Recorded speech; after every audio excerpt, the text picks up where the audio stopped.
Good morning, everyone. Good morning, my fellow gamers. Happy E3 week to everyone. Big shout out to all my homies out there that are attending E3 this year. Big shout out to the Iron Lords, the Lords of Gaming. Looks like they're out there having a great time. It's my man, Mr. Boomstick XL. Looks like those guys are having a great time. Big shout out to Sam from the Inner Circle Network. He's out there. Sam's out there working hard, grinding, putting together some developer interviews, and look forward to some of the feature pieces he's working on as it relates to E3. And yeah, I think I want to say I think Square Enix has had the best showing so far. Got a chance to watch the Square Enix press conference yesterday, and really enjoyed it. Thought it was great. Thought they had a lot of um, great games, and certainly looking forward to next year. 2020 is going to be another good year for gaming with some of the games that are coming out. Final Fantasy VII is coming out early next year. Really looking forward to that.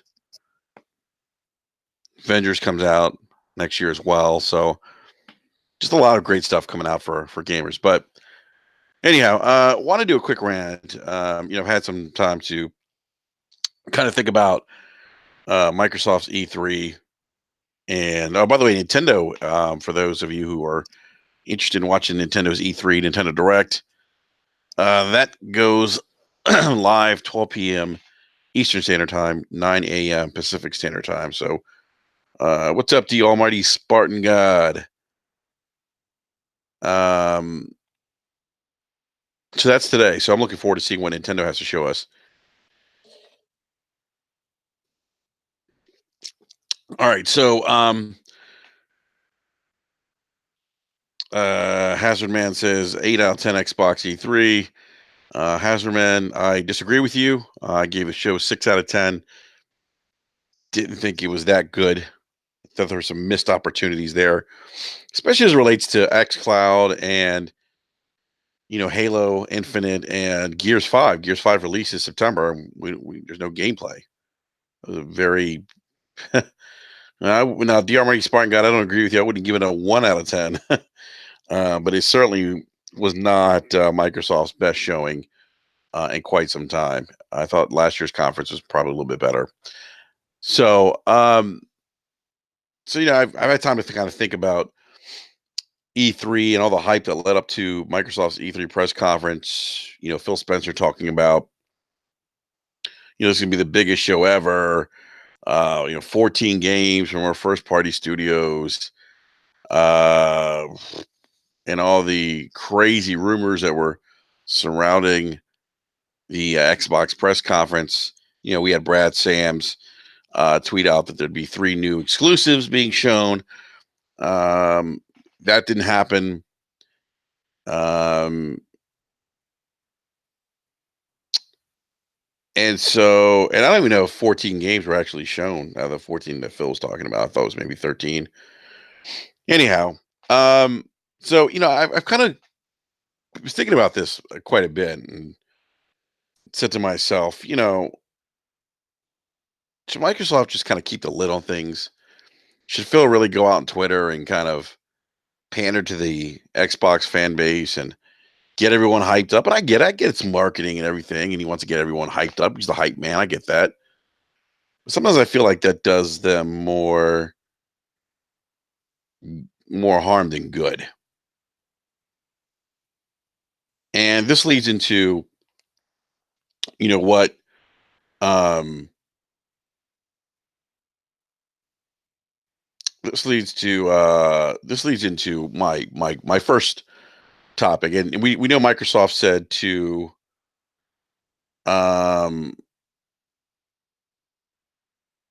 we know Microsoft said that they would never lose the crown, that power crown.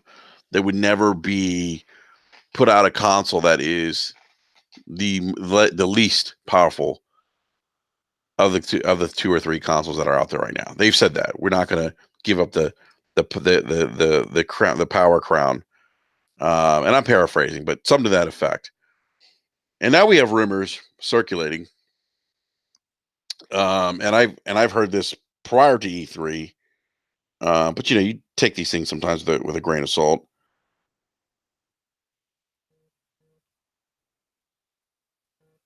I've heard that developers who have PlayStation 5 development kits are saying, and this is kind of the rumor that's going out there.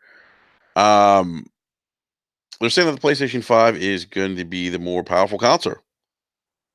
That the PlayStation 5 is more powerful than the Xbox Project Scarlett dev kits. Now, Andrew Reiner on Twitter actually doubled down hard on this rumor, tweeted this out, and said that in fact the PlayStation 5, as he's heard from developers, is going to be more powerful than Microsoft's next generation Xbox console. Now, we don't know, guys. We don't know if this is true because neither one of these consoles has been released. But it's interesting if you go back and listen to what Microsoft was saying in regards to Project Scarlett. Um, Look, these consoles are going to have very probably identical architecture. Both are using AMD customized chips. Um, we heard things like 120 frames per second, 8K, very similar from both consoles. And so you imagine maybe one of the two is going to be maybe slightly more faster, or maybe do things better than the other. Um, but whatever the case is, you could probably bet that inside the PlayStation 5 and Project Scarlett will have the same AMD architectures, and maybe the gap won't be large enough to be meaningful.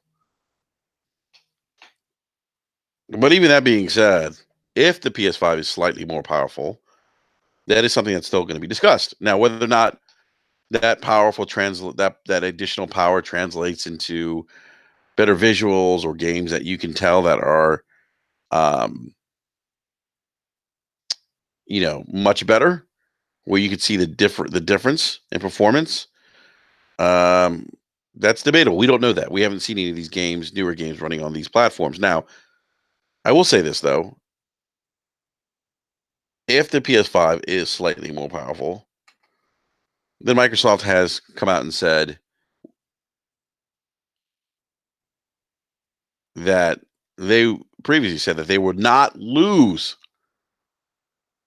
They were not going to lose that the crown of having the most powerful console. And you notice at E3 they said this is the most powerful console we've made. They didn't say that this is going to be the most powerful console out next gen. Now, again, I know this is kind of speculation and rumors and whatnot, but it points to the thinking that I had after kind of digesting E3 that maybe Microsoft should just not say things like that, not put out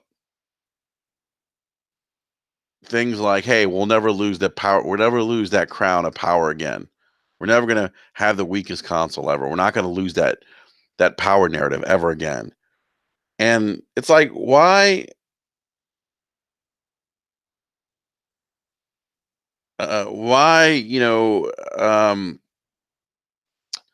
why put that out there? Like, why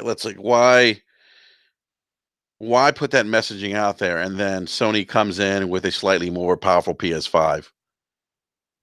And I just feel like this is a thing that kind of frustrates me with Microsoft. It's like, you know what, guys, just keep your lips shut. Focus on, building up putting out good first party quality content, which is important because that's an area where you've clearly lacked, but you've addressed and you acknowledged that you were lacking in that area by bringing on these new studios. And by the way, I'm a big fan of them bringing on Double Fine. I love Tim Schafer. If you ever played Grim Fandango, it's a cult classic. Um, Hazardman says, why they tout 8K when they know it's not happening? I think you'll probably see 8K. I don't think you'll see 8K with AAA games. Hey, what's up, OBJ to Don? Hey, by the way, big shout to everyone in the live chat. Love you guys. I see Graphic God in there. Sam Dellinger, Shirzad, Khan City, Hazardman, OBJ to Don. OBJ, by the way, we'll talk about xCloud. People, even Lord King is a believer now in xCloud and game streaming. It's the future, my friend. Keep telling you that, man. Um, by the way, if you guys are watching the NBA finals, that's really my thoughts go out to Kevin Durant, man. That sucks to go out like that with an injury. Looks like it's gonna be a torn Achilles. Whew, it's a tough injury to come back from. Um, Not cool that the fans were cheering that he got injured. That's kind of fucked up. But anyhow, um, yeah, I mean, Hazard Man, you're right. You'll need AK televisions. Most people don't even have 4K televisions right now. I kind of I kind of don't like the fact that both Sony and Microsoft are touting 8K. I'm like, that's nice and all, but shit, most of us don't even have 4K TVs. I think the adoption rate in the United States for 4K TVs was supposed to hit 30% of households by 2020. Um, so I just wish Microsoft would just kind of just put the lid on things and just focus on putting out good hardware, great games, and let their product and let their software, let their first party games, let their first party games kind of do the talking. And I feel like Sony does this. I feel like Nintendo does this. And I feel like this is kind of the issue that I have with Microsoft, where they kind of say things and change their messaging and then maybe don't necessarily deliver the goods. Now, I know you guys can be saying, "Oh, you're a pony, Enrique. You ponied out here." Look, I'm just giving you my 2 cents, how I feel about Microsoft and just everything that I saw this past E3 and what some of these rumors are with regards to the PS5. So, again, guys, these are rumors. Don't know what's going to happen. But I will say that a lot of the things that they said regarding Scarlett very similar to what Sony was discussing a couple weeks ago with their specs with their next generation console, the PlayStation 5. So we'll see. I keep telling people power is nice, games matter the most. They always have. They always have. Shirzad Khan City says, Enrique a pony. I am not a pony. I am a gamer, my friend. Graphic God says, if you're a pony, I eat hay in the field too. Well said, Graphic God. All right, guys. So xCloud. So I've been seeing some really um, reading and seeing a lot of positive feedback on Twitter by people who are at E3. Some people you may know. Southbound 110 was out, had a video out on his Twitter account showing Halo 5 on his phone, on a cell phone with the Xbox controller, and he said it's the future. It works well. Lord King was playing Halo 5, said it worked, said it looked great, worked well. There was an article recently, I think Ars Techna. I can't know if that's the correct website. Let me check here, guys.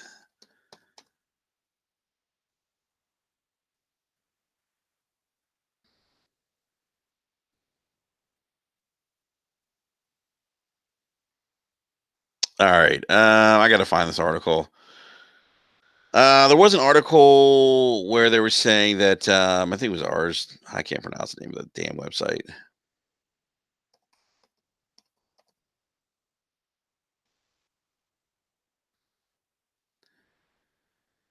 Yeah, Ars Technica has an article out right now that says Project xCloud demo of Halo 5 nearly indistinguishable from local play. They're saying only a few milliseconds of additional input latency when streaming to a smartphone. That's so, hey guys, that's even that additional milliseconds of additional input latency. Now, obviously, I think if you're playing PvP, it's not something you probably want to hear or have, but um, it sounds promising. OJ Sounds, I see you've been seeing Xbox snake oil sales, man. It's basically remote play. OBJ Don, it is if you watch Southbound's video, if you watch Lord King playing it, And even by the way, Boomstick XL played it and said it's fascinating. He's like it plays so smoothly. He's like, this is the future. He's going to put out a video at E3. You can play again. You can play Halo 5 on xCloud, and the network that you're using the wireless network at Microsoft's theater, and you're connecting to their Azure servers up in the state of Washington in Redmond. So it's about 400 miles away, where you're connecting to the servers. But it is, and I said this. I think I said this. I said this on the previous brap.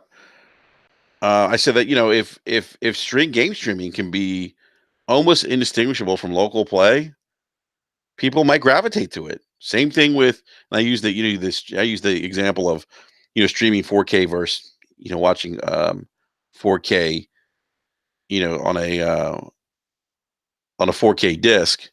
Obviously, the 4K disc, the picture quality is slightly better, but the degradation in picture quality is enough for most people to care.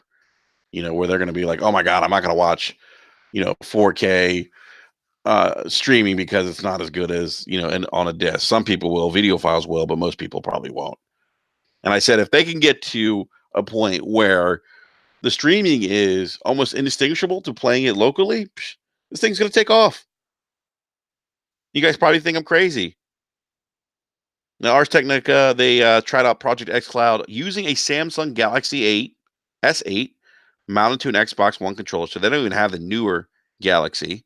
They're using Project Cloud on a Samsung Galaxy S8 mounted to an Xbox One controller, which connected via USB, which I think the other issue is, with game streaming, how are people going to, are people really going to have an Xbox controller, hooked up to their cell phones? I don't know. I don't know if people will do that. I don't know if, to me, that seems a little clunky. I kind of like the way the Switch is designed in that regard, in terms of portability. I feel like that's a little more reasonable. But who knows? Who knows? Maybe Microsoft comes out with some other um, kind of attachment or something to make this a little more feasible. Graphic God says, let's see, $500 console or use existing computer, phone, or tablet. To most people, it's a no-brainer. So that's an excellent point, Graphic God, and that is the point that I was getting to, that where I believe Microsoft in the future wants out of hardware. Because think about this. Think about the money it costs them to develop a new hardware. And then typically hardware sells at a loss. The money's typically made up in subscriptions, licensing fees, software sales, et cetera, et cetera, et cetera. As the console generations typically progress, or as they progress, um, later on the console cycles, where you start seeing console manufacturers starting to make some money back, um, where you see the hardware become profitable. Although I think with the Nintendo Switch, I think they're profitable day one. So Nintendo's kind of the exception to the rule here. But OBJ says, who the hell is walking around with a phone strapped to a controller like a bomb? You know who's doing that, OBJ to Don? Are the future generation of gamers. That's who's doing it. This is the same argument, OBJ, that when our parents, the baby boomers, said, "Oh, who's going to walk around with a cell phone?" Remember the Zach Morris cell phone? Remember the Zach Morris cell phone by Saved by the Bell? That big joker that looked like a big walkie-talkie? That's what, OBJ, that's what our parents said. Who's going to want to walk around with a clunky cell phone? You got to look, let's think about this in the future. There's probably going to be some kind of device, or some kind of add-on that Microsoft will add or create to make this thing maybe look aesthetically pleasing. You know, but you got to remember, this isn't for us. And I've said this on the last brap. Game streaming is more about the future generation of gamers than it is us. Especially the old farts like me um, and Boom. We're in our 40s. We've been gaming for 35 plus years. OBG, I think you're probably closer in our age too. It's not about us. But Graphic God brings up a great point. Tearing down that barrier, tearing down that Graphic God's in that age group too. So it's funny. I see a lot of acceptance lag. There is such a thing, by the way, acceptance lag when it comes to advances in technology. Um, do I think the Switch Pro will be announced? I've heard rumors. Distracted by OLED. I've heard rumors that Nintendo will announce it today, but those are rumors. Again, I don't. I treat that with a grain of salt. That's what I've heard though. I'm not saying it's going to happen. I'm saying that's what I've heard. But I don't think they'll announce. My personal opinion, I don't think they'll announce it today. That's just my 2 cents. Um,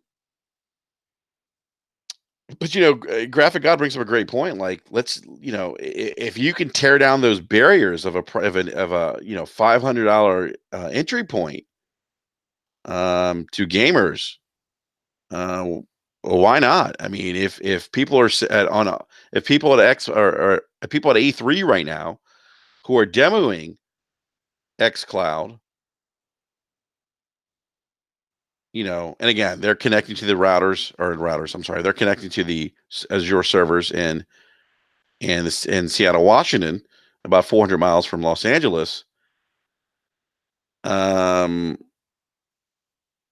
Slow-mo says, I thought Nintendo came out a while ago and said new hardware announcements this year. They did say that, but that rumor's out there again. I don't know if it's true, but that's what I've heard.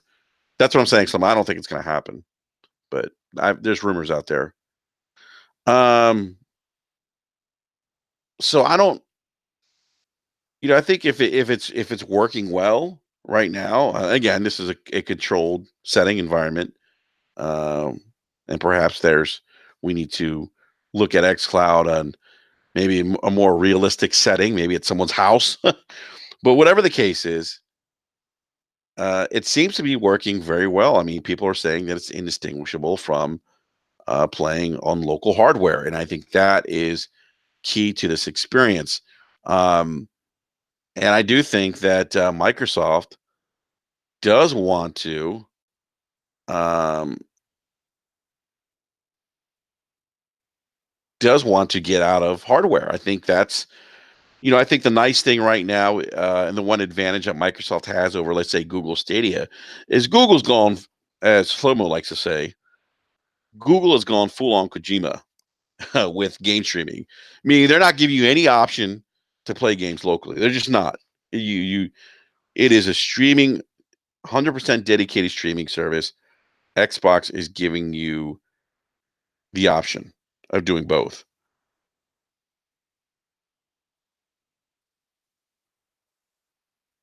OBJ the Don says you can't tear down barriers when you're completely relying on the internet. It's dead, fam.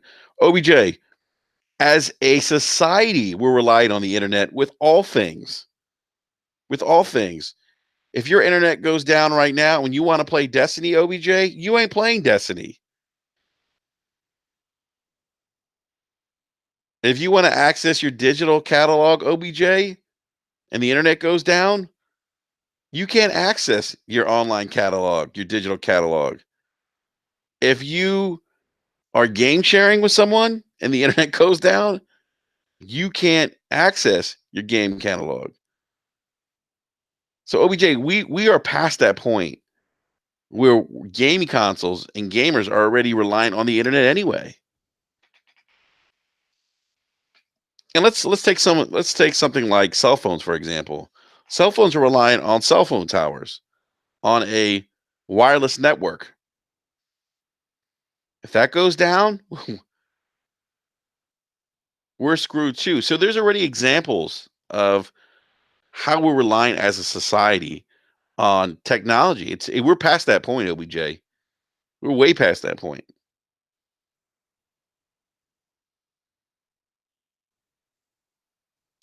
OBJ says no one has been talking about Stadia since their conference is dead. Nobody's talking about xCloud except Xbox fanboys.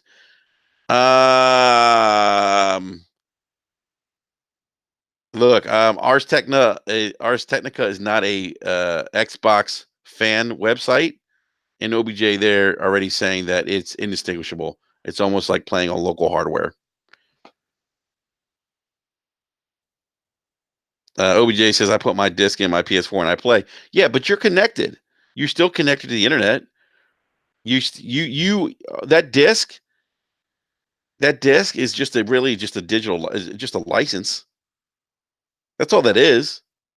If you have to do an update OBJ in a game that you play, you put your disc in your PS4. You got to put an update, and you can't update the game. You can't play it in some cases.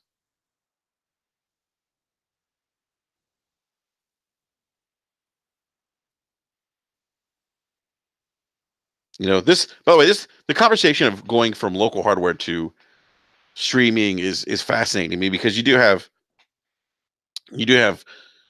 two groups that think very differently on this. I'm in the group that just based on what I've seen with music and Netflix and other forms of entertainment, um, where the internet has really allowed people um, to take their entertainment experiences anywhere they go, and gaming is a form of entertainment. I'm saying this stuff is not for the OBJ Dons of the world, myself. It's about the future gamers, it's about my children who are 10, 5, 3, a year old. It's about them. And if you don't have stuff like this in place, you're going to be on the outside looking in. I've been saying this for a long time. I know it's probably hard for people to fathom the idea of not being able to put a physical disc in and just play. The idea of being connected to the internet and giving up some of that power that you have, maybe it's frightening to some people, but it's the way this thing is moving. And it's like with technology, you either get with it or you get left behind. I've seen baby boomers get left behind.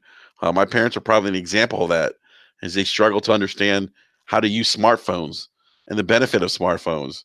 You know, um, but it's fascinating to hear that playing a game like Halo 5, um,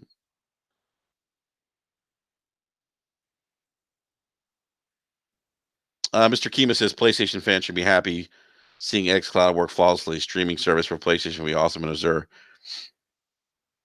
Yeah, I mean, and Sony's been doing this for you guys got to remember something. Sony has been in the streaming arena for quite some time now. Um, but I don't think it's any coincidence they partnered with Microsoft on this. I think that just given Microsoft experience in gaming, and how reputable Azure is, that it just made sense. Um, Shirzad says, I see enthusiasts caring more about physical hardware, which are only a minority. Joe Freeman says Windows Central did an interview with Mike Ibarra and some other guy yesterday. They pretty much said they're not getting out of hardware and there'll always be a need for a console. You know what, Joe? I don't believe that for one sec. I believe if Microsoft figures out a way to provide the end user a seamless streaming experience where they can play games that are indistinguishable to the type of experience that you would have on local hardware, I guarantee you they would get rid of hardware, and I'll tell you why. Money, the cost of development, the bottom line. If they could figure out a way to eliminate cost, and think about this. I mean, think about the potential of opening up to even greater consumer base now because you've eliminated that barrier of entry.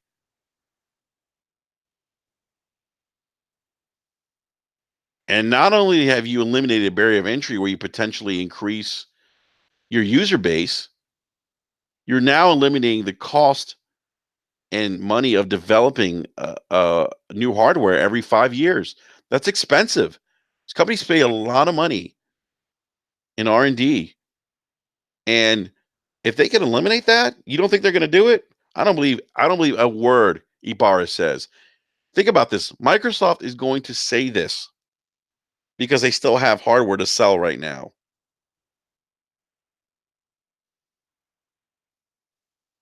Now, we could also interpret, he may say, well, there's always a need for a console.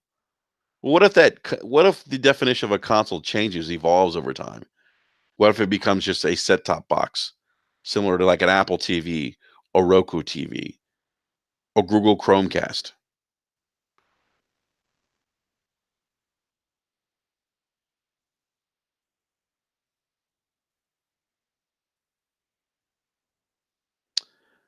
I think, again, I don't think this is, and I've said this before, I don't think game streaming is about today. It's more about tomorrow.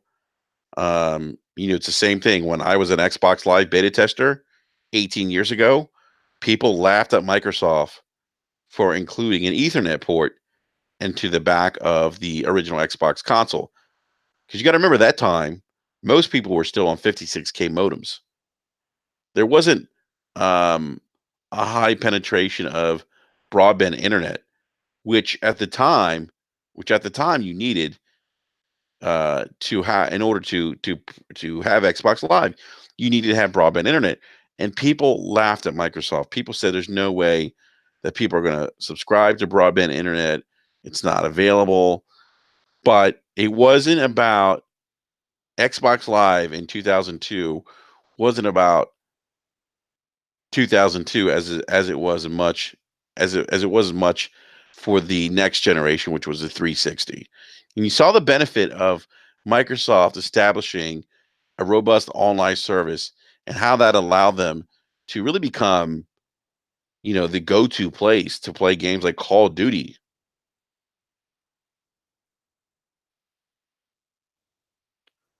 Shazad City says, "What's a 56K?" um, I hope you're. I mean, I don't know if you're joking. The N64 did have online for one game. That's true, Chief.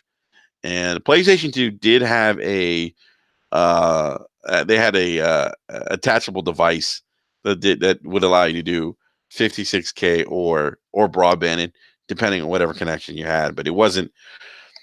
They didn't regulate to just broadband, so you would have really wonky experiences on the PlayStation 2 network at the time, because you would play with people with 56K, and it was a nightmare. Um,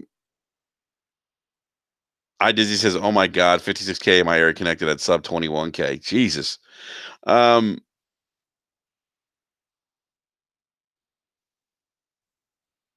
OBJ Don says, "Yeah, I tried on live a decade ago. It's dead." But see, again, I mean, these are ideas that were ahead of their time. OBJ. I mean, we've seen examples of technology that's often ahead of its time. VR is not a new technology. It came out in the late '90s, and it just didn't do anything. Um, Dreamcast tried online gaming. It didn't work out, in part because Dreamcast didn't work out as a console. But it's the same.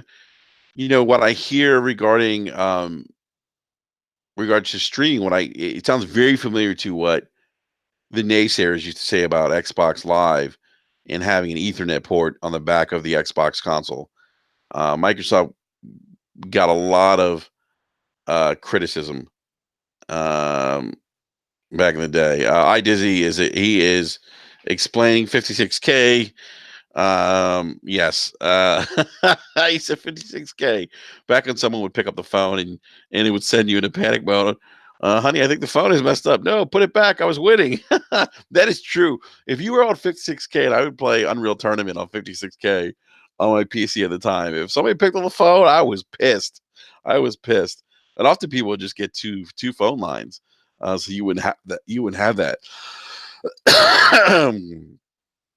um, Sherzad says, "Yeah, Virtual Boy was hot." I mean, Virtual Boy again, VR, not exactly VR the way we understand VR, but an attempt at VR, and that was back in the '90s. So I have seen technology evolve. I've seen iterations of technology that didn't work, but then as technology improves, they do work. And look, you guys got to look. I keep telling people this: the people at Google and Microsoft aren't stupid people. They know they know how to get this thing to work. They're smart people. You got to believe, that I mean, Phil Spencer was playing Halo 5 in Japan, on xCloud, and was playing it and was, basically, excuse me, basically kind of touting the experience and bragging about how well it played. And my understanding too is from some developers who have played xCloud, is that it's a very impressive piece of streaming technology. Now, I don't know what's going on with Stadia. I haven't heard much of, regards to Stadia since Google's press conference last Thursday. Um, OBJ says cloud gaming has as much chance as seeing campaign gameplay or Gears 5 at E3. Oh, OBJ. One of these days, my friend, you are going to experience cloud gaming and you're going to be like, wow, wow.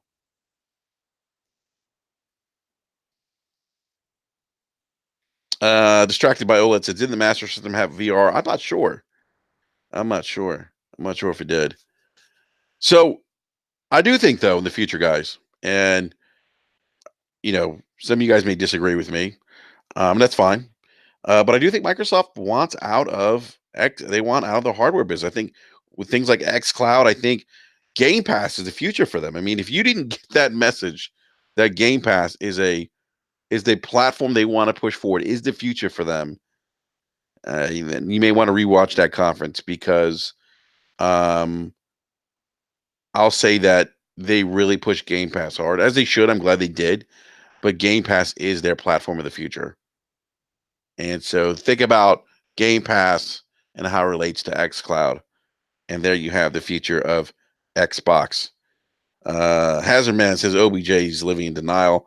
No, I don't think OBJ has a little bit of something called acceptance lag when it comes to technology. But hey, you know what, OBJ? Mad love for you though, man. Respect your opinion. Mad love. Fellow Redskins fan, fellow native of the DMV. So you know I got mad love. Hazardman says cloud gaming is coming. It is. It's here already. It's here. It's here. So I don't know, guys. Let me know. Slow-mo backslap says they all went out of the hardware business. Sony too. I agree with you, Slow-mo. I agree with you. I think eventually they are laying down the foundation to get them to that point. I just think from a money standpoint, it just makes too much sense not to try to get rid of hardware if you can do it. If you can do it. And you probably keep hardware around as long as you need to.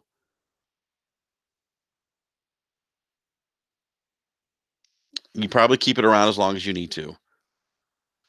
Um, but you know what, guys? Let me know what you guys think in the comment section below. I'd be really interested to get your thoughts and opinions. Let me know if you guys think Microsoft wants out of hardware, and if Sony wants out of hardware, as OBJ's, I'm sorry, Slow-mo backslap said. Slow-mo said that Sony wants out of hardware. Let me know what you guys think in the comment section below. I'd be very interested to see or read your thoughts on the future of gaming and whether or not we're getting to a point or heading in a direction where Microsoft and Sony would no longer put out traditional hardware consoles as we know it. So, Slow-mo says you don't make a lot of money off the hardware alone. The software is where it's at. Been saying that for years. It's that old razor blade model that has plagued the console industry.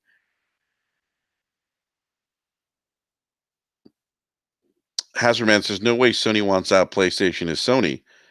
Uh, PlayStation can still provide PlayStation without hardware, though. Distracted by OLED says, see what the millennials have started? My goodness. Graphic God says, if you were contracting, you could build a deck without buying a hammer or a saw, wouldn't you? Woo! That's a great point, Graphic God. He brings up a great point. I like that analogy. If you were a contractor and you could build a deck without buying a hammer and or saw, wouldn't you? I know I would. Hell yeah, I would. Save me the time and resources? Yeah, heck yeah, I would. Slow-mo says, not to mention the cost of R&D, manufacturing, shipping, etc.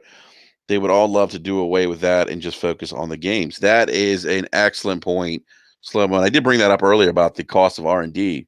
It's a great point. And I said this: if they can create, guys, it.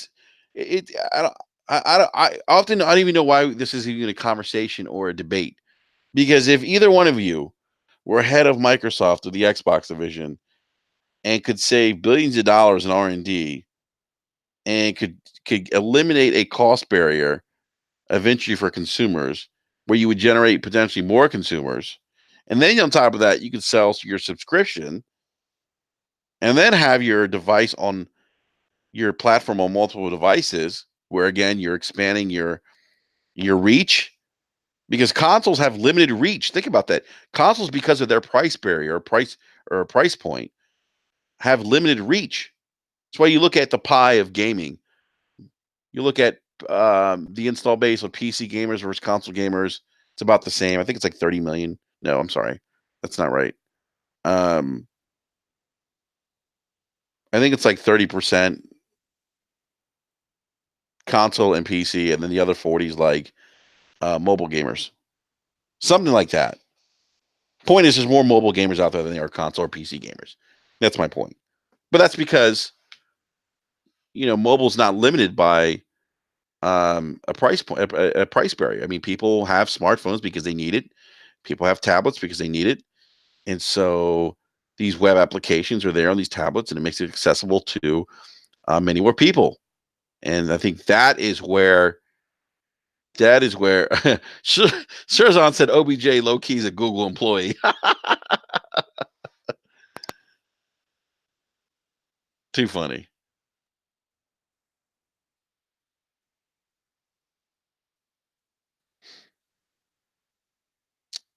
OBJ says, yes, these companies would love it to happen. Thankfully, the ones who determine the future of gaming are gamers, not companies. Yeah, I mean, that's true. But you got to remember something. OBJ, the future of gaming is gamers, not companies. But this is for the future of gamers, just not us.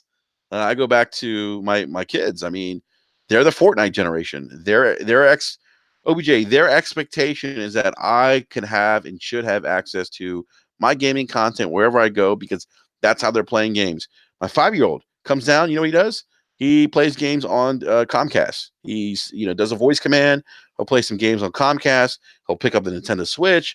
He'll play games on the Switch. He is interested in on some games on the Xbox, but he's primarily playing mobile. That's a huge differentiator from when we OBJ when we played gaming. We played games on the Atari. We played games on traditional consoles. That's not the way it is anymore. These gamers are growing up in an age of information where it's instant gratification, and if you can't provide that, I'm telling you guys, I think you're on the outside looking in. I know that's you know um, 'cause I know it's kind of hard to think about maybe gaming without having a piece of hardware, but that's where this is going. And Nate says the companies have been profitable for years through hardware. They've constantly improved year over year, not taking a loss.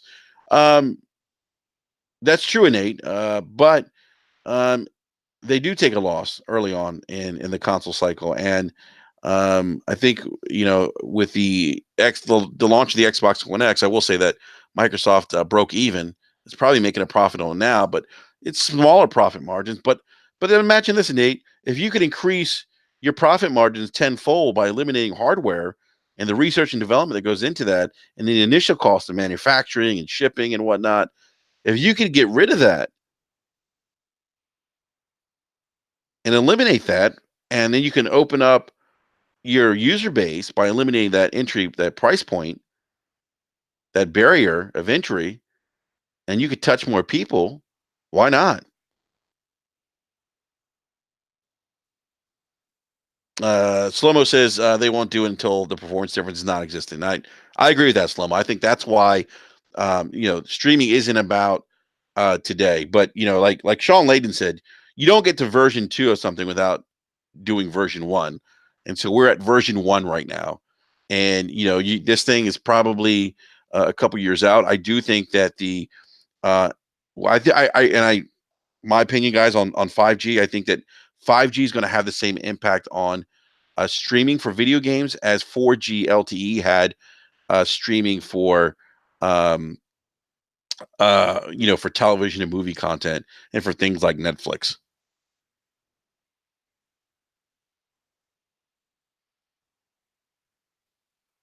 And Nate says, I'm about owning my games, nah, fam, not based on 5 different subscriptions. Yeah, I mean, I think that's a great point, man. I mean, I when I saw Ubisoft's streaming, um, I thought that was kind of interesting. It's only on PC.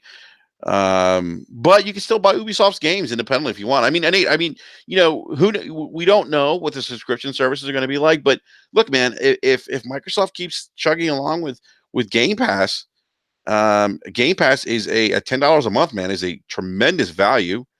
Um, and there's, who's to say that all the developers are gonna, have a subscription service. They may offer that as an alternative if if you're someone who's a fan of Ubi games or Square Enix games. Maybe they offer, the option of a yearly subscription where you see some kind of benefit from that, where you get free content or discounted games, but you still have the option to buy games on the fly. Probably similar to how you buy movies and music today. You have Netflix as an option, but you can still buy movies. Um, I think that, Nate, I think as long as you have access to content anywhere, I think it's a win-win for everyone. That's just my opinion. I think that if I can have, you know, if I can access my PlayStation library, my Xbox library, anywhere I go on my mobile device or at home, that's a win-win for me. I'm okay with that.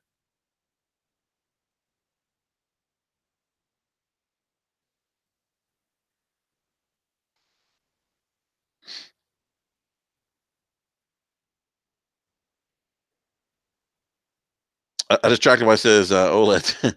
Distracted by OLED says so many people are too dependent on their phones. That is true. We are. All right. Let's see here.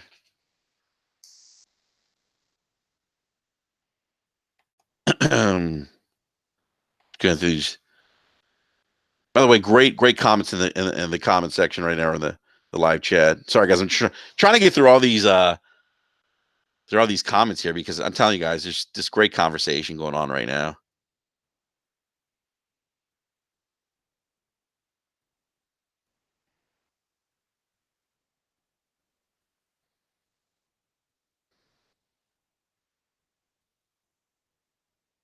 Slomo mentioned Tencent is the biggest revenue generating gaming company. They're Chinese, and almost all their revenue has been generated through mobile gaming. Yeah, I mean, you got to imagine that Microsoft and Sony see that, probably want a piece of that action.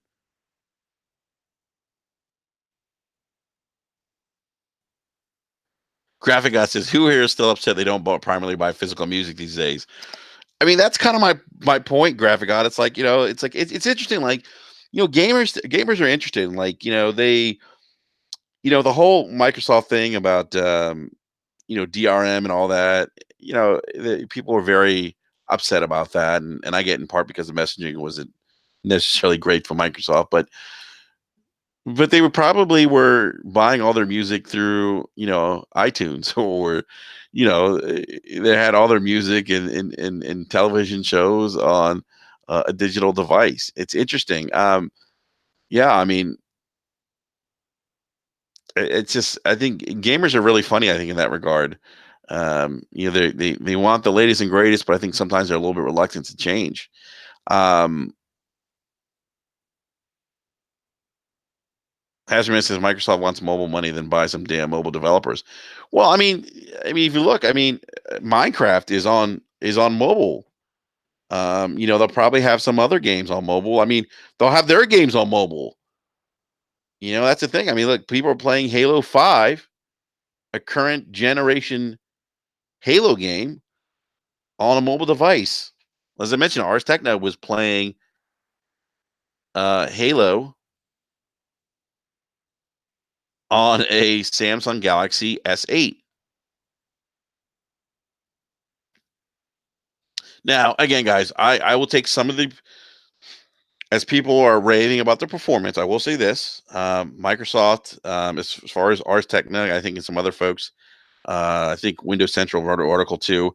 I know it's Ars Technica and Windows Central said that the Microsoft representatives at E3 wouldn't comment on the bandwidth or other details of the connection they were connecting to. So that's another thing. It's a controlled environment. We don't know, what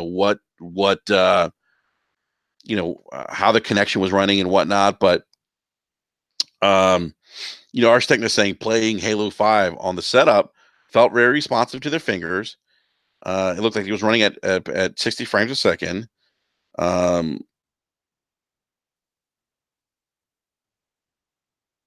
but they didn't. They felt like it was a pretty good experience. They say they did have an iPhone that was using what did it say here? They had an iPhone with a slow motion camera to do some quick visual testing. And they're saying their video test, the time between tapping the A button and seeing a response on the smartphone screen took 16 frames of a 240 frames per second video, or 67 milliseconds across 3 subsequent tests. That's almost um, he says that's almost impredictably slower than the 63 milliseconds input latency Digital Foundry measured on the Xbox One version of Halo 5 in their 2017 test. They also said tasting latency of a wired Google Stadia demonstration at March's GDC conference. Digital Foundry found a total latency of 166 milliseconds compared to a low of 100 milliseconds on a 60 frames per second PC.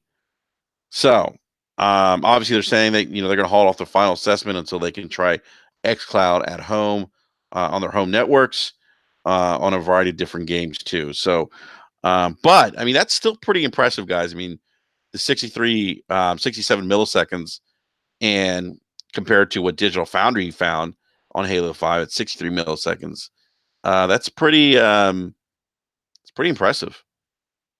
And I think it definitely shows the potential of the technology.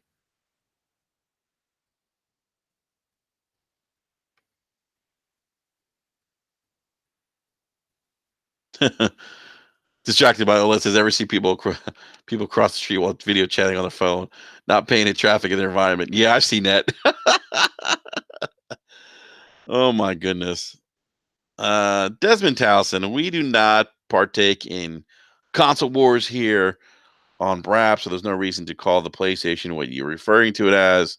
We're all adults here, Desmond. We expect those who are in the live chat to act as adults, but you're more than welcome to hang out as long as you keep it civil and don't do the console war stuff, because that's not what we're about here. But welcome to BRAP. So yeah, guys, I'm gonna go ahead and wrap up this BRAP rant, because I do want to get ready for the Nintendo press conference. It goes live in about an hour and a half. Yeah, everybody, please let me know what your thoughts are in the comments section below. If you think Microsoft is preparing and wants to get out of hardware, and if Sony wants to get out of hardware, if you think that's kind of where the industry is heading. So,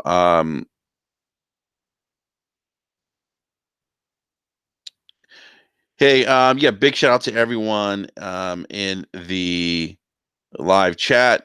Thank you guys for hanging out. We definitely appreciate it. And we will be back on Wednesday. Actually, tomorrow. I can't believe it's Tuesday already. Tomorrow at 9 p.m. Eastern Standard Time. We are trying to line up some guests, some individuals who are currently at E3, working on trying to get the Iron Lords on to kind of give us their take on um, trying to get their take on what they've seen at E3 and kind of their what they're looking forward to in terms of gaming content they've seen, and also get their thoughts on some of the press conferences. So, guys, let's not do inappropriate jokes. I know that you guys are joking around, but that can be seen as offensive. So please, let's not do that. It's not what we do here in BRAP. So, appreciate you guys coming by, hanging out. But yeah, let's keep it civil. So, what's up, Gaming Forte? Forte, you were coming towards the tail end of the show, man. You missed out. You missed out, man. All right, guys, I'm out. Again, leave your comments in the comment section below whether or not you think Microsoft wants out of hardware, and if Sony does too. It's something Slow-Mo mentioned. He mentioned that he thinks all three want out of hardware: Nintendo, Sony, and Microsoft. So, on that note, I am out, and we will see you guys tomorrow at 9 p.m. Eastern Standard Time. Again, bringing on some guests, hopefully trying to get the Iron Lords on to join us tomorrow night. We did have Lord King last year join us live from E3, kind of gave us his thoughts on what he had seen up to that point and some of the conferences. So yeah, we're hoping to keep that tradition alive. But guys, again, everyone in the live chat, thank you so much for your time. I definitely appreciate it. Hit that like button and subscribe if you haven't done so already. And we'll see you guys tomorrow night at 9 p.m. Eastern Standard Time. I'm out. Peace.